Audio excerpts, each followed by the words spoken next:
আবারও প্রমাণিত হলো প্রকৃতির কাছে মানুষের ক্ষমতা অনেকটাই সীমিত।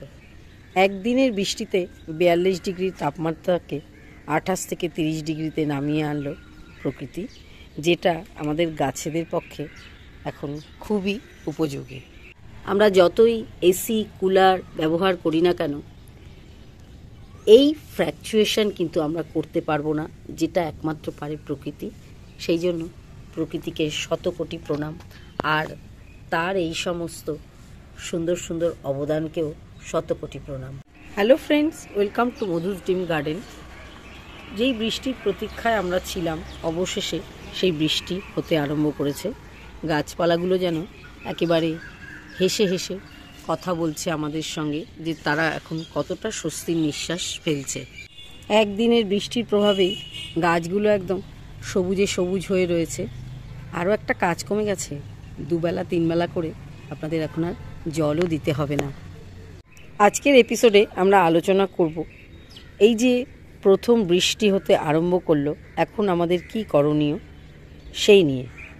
বৃষ্টি আসার সঙ্গে সঙ্গে প্রথম যে কাজটা করতে হবে সেটা হচ্ছে, যেই সমস্ত গাছগুলো শেডে থাকে, সেইভাবে খাবার দাবার কিছুই পায় না, মানে বিশেষ করে যে সমস্ত পাতাবাহার গাছগুলো, সেগুলোকে এই প্রথম বৃষ্টিতে ভেজার সুযোগ করে দিন।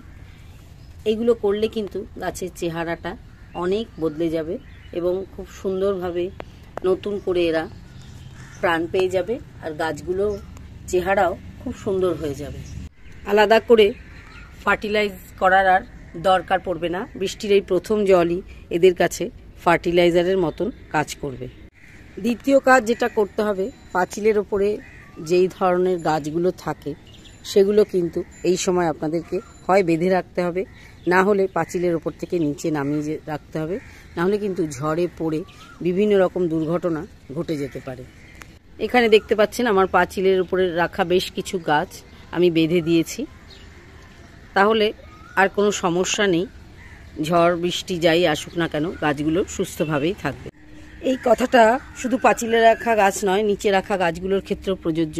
কোনো বড় গাছ থাকলে সেগুলোও কিন্তু ঝড়ে পড়ে যাওয়ার সম্ভাবনা থাকে। সেই জন্য দেখুন, আমি সমস্ত গাছগুলো এই যে ফেন্সিংয়ের সঙ্গে বেঁধে রেখেছি। আপনাদেরও যদি এরকম ধরনের কোনো পাঁচিল থাকে বা কোনো হুকের সাহায্যে বড় বড় গাছগুলো এইভাবে বেঁধে রাখার চেষ্টা করুন, তাহলে এগুলো পড়ে গিয়ে নিজেদেরও ক্ষতি করতে পারবে না, বা তার নিচে রাখা যে ছোট ছোট গাছগুলো আছে সেগুলোকেও নষ্ট করতে পারবে না।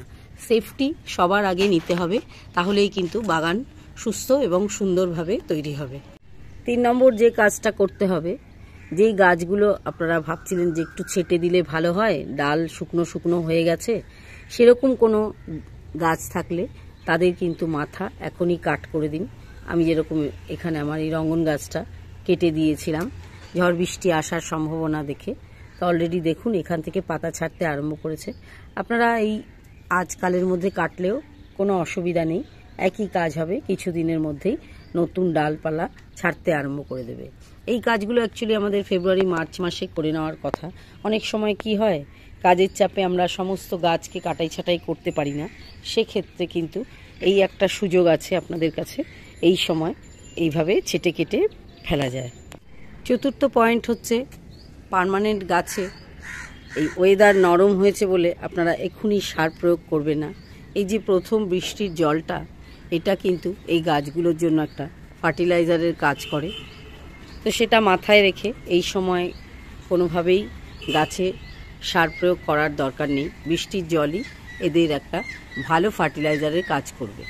5 নম্বর পয়েন্টটা হচ্ছে, এই সময় কোনো গাছের গোড়ায় যদি দেখেন অতিরিক্ত জল জমে গেছে, সেগুলো কিন্তু খুশে ড্রেনেজ ব্যবস্থা পরিষ্কার করে দিতে হবে। কারণ অতিরিক্ত বৃষ্টির জল যদি অনেক দিন ধরে গাছের জমে থাকে, তাহলেও কিন্তু হবে বিপত্তি।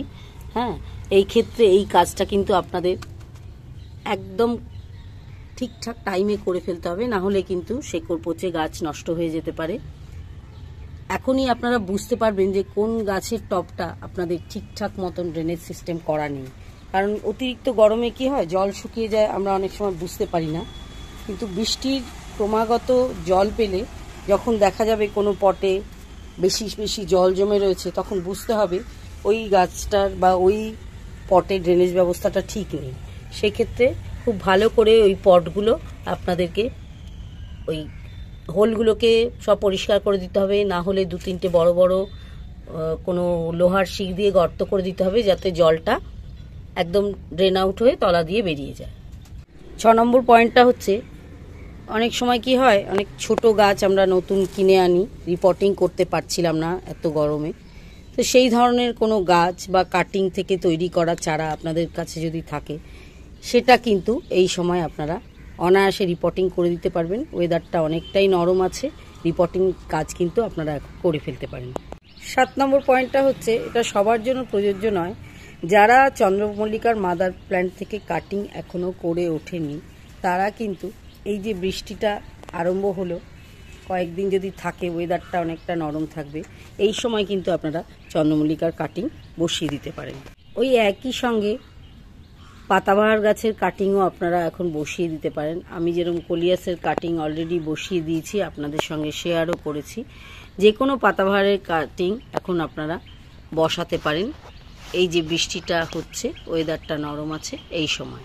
8 নম্বর পয়েন্টটা হচ্ছে ফাঙ্গিসাইডের প্রয়োগ। এই যে হঠাৎ করে বৃষ্টি এলো, এরপরে রোদ উঠবে, তো এই রকম ওয়েদার ফ্ল্যাকচুয়েট করলে বেশ কিছু গাছ আছে যারা ফাঙ্গাস অ্যাটাক করে, তার মধ্যে প্রধান হচ্ছে গোলাপ। তো রোদ ওঠার পরে বিকেলের দিকে আপনারা সমস্ত গাছে ফাঙ্গিসাইডের প্রয়োগ করে দেবেন, তাহলে আপনাদের গাছগুলো অনেক সুস্থভাবে থাকবে এবং এই বৃষ্টিটা তারা উপভোগ করে আরও সুন্দরভাবে বেড়ে উঠবে। 9 নম্বর পয়েন্টটা হচ্ছে, এই যে বৃষ্টির জল, এটা আপনারা স্টোর করে রাখতে পারেন, কারণ এতে রয়েছে প্রচুর পরিমাণ মিনারেল, যেটা আপনার গাছের জন্য খুবই উপকারী হবে, বিশেষ করে রেন লিলি গাছগুলোর জন্য। বৃষ্টি আসলেই রেন লিলি গাছে আসবে প্রচুর পরিমাণে কুড়ি এবং ফুল। দেখুন অলরেডি কুড়ির দেখা পাওয়া যাচ্ছে, ফুলও ফুটতে আরম্ভ করেছে আমার রেন লিলি গাছগুলোতে। বৃষ্টির জল স্টোর করে রাখলে এই জল এদের জন্য একেবারে অমৃত সমান, খুব সুন্দর ফ্লাওয়ারিং করবে এই বৃষ্টির জলে এরা। এছাড়াও অন্যান্য পার্মানেন্ট গাছেও আপনারা বৃষ্টির জল দিয়ে স্নান করিয়ে দিতে পারেন, এতেও গাছের খুবই উপকার হয়, কারণ আগেই আমি বললাম বৃষ্টির জলে থাকে প্রচুর পরিমাণে মিনারেলস। সবার শেষে 10 নম্বর পয়েন্টটা নিয়ে আলোচনা করছি। এই সময় আপনারা গাছকে একদম পরিষ্কার পরিচ্ছন্ন রাখবেন। শুকনো ফুল, মরে যাওয়া ডাল, শুকনো পাতা, এগুলো সব গাছ থেকে কেটে ছেটে বাদ দিয়ে দেবেন, তাহলেই কিন্তু গাছ সুস্থ সবল থাকবে। বৃষ্টির প্রকোপে যেই সমস্ত ফাঙ্গাস অ্যাটাক বা পোকামাকড় উৎপত্তি হয়, সেগুলোর থেকে আপনার বাগান কিন্তু অনেকটাই বিরত থাকবে। বাস এই 10টা পয়েন্ট খেয়াল রাখতে পারলে এই গরমেও মাঝে মাঝে বৃষ্টি হবে এবং এই গরমের জন্য যে ফুলগুলো পুড়ে পুড়ে যাচ্ছিল, সেগুলো ঠিক হয়ে যাবে এবং আপনার বাগান আপনার পরিচর্যায় খুব সুন্দর হয়ে উঠবে। আজকের এপিসোডটা শেষ করার আগে খুব সুন্দর দুটো দেশি জবা গাছ দেখাচ্ছি, যেগুলো এখন প্রচুর প্রচুর কুড়ি আর ফুলে ভরে রয়েছে। এক একটা গাছে 8টা 10টা করে ফুল ফুটেছে। কদিন আগেও ফুলের কুড়িগুলো পুড়ে পুড়ে শুকিয়ে পড়ে যাচ্ছিল, কিন্তু এই গত 2 দিনের ওয়েদারটা একটু ভালো হওয়াতে আর তার সঙ্গে কালকের বৃষ্টি, আহা, দুটো মিলিয়ে গাছগুলো একেবারে মানে ফুলে ফুলে ভরে রয়েছে। এই জন্য আমি আপনাদের বলি, দেশি জবার এই গাছ দুটো সবসময় লাগাবেন, পুজোর ফুলের কোনো অভাব হবে না। আজকের ভিডিওটা শেষ করার আগে আপনাদের যদি ভালো লাগে কমেন্টস বক্সে অবশ্যই লিখে জানানোর অনুরোধ রইল।